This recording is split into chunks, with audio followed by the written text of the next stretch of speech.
Hello mga kaikit! For today's video ay magluluto tayo ng lumpiang Shanghai. Yes, mga kaikit.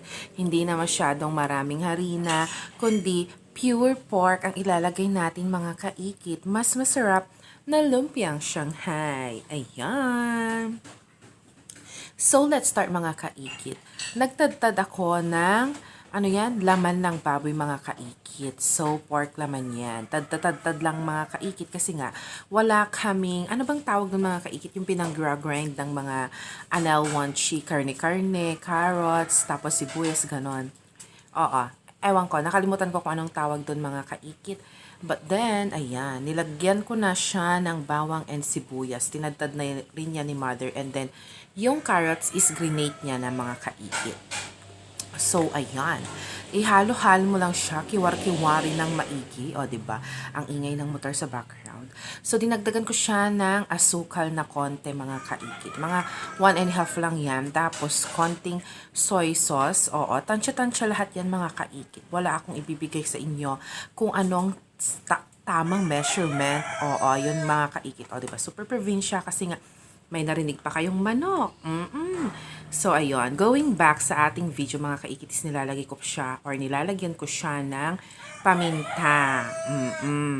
Okay. Next one is maglagay din tayo ng patis to taste. Huwag na kayong maglagay ng asin kasi nga patis na yung nilagay ninyo mga kaikit.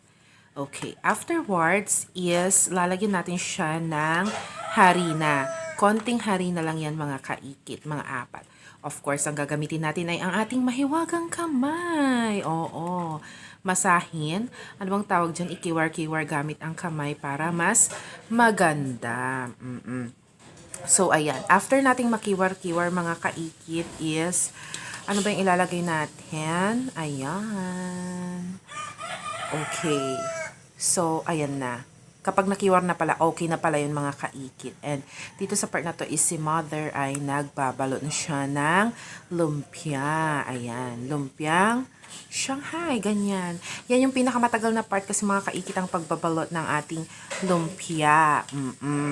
So after that mga kaikit is, lulutuin natin of course. Pero medyo matagal-tagal din yan. Tumulong na ako ng konti pero matagal pa rin. Start ako ng mga 7 na lumpia. Pang try lang mga kaikit kung tama ang ating taste. Tama ba yun? And then, ipiprito na natin siya mga kaikit. Yang mantika na yan is used na mantika na ginamit namin sa paggawa ng chicharon baboy. Oo, mga kaikit. Okay. Next one, ayan. Pag golden brown ninyo lang yan mga kaikit. Alam niyo naman na magprito, diba? So, ayan. Ganyan-ganyan lang ang mga anelwanchi, galawan, ganapan. And after that is strain nyo na siya. Patiktikin. Anong tawag doon? Basta strain nyo yung mantika. Konti mga kaikit kasi super duper maraming mantika yan. So after that, ready na siya mga kaikit. Pwede ninyong ilagay sa ketchup mga kaikit. So sa ketchup o kaya gumawa kayo ng sarili ninyong sausawan. And that's it ang ating crispy, malinamnam na lumpiang Shanghai. Ma-share ko lang kanya yung mga kaikit.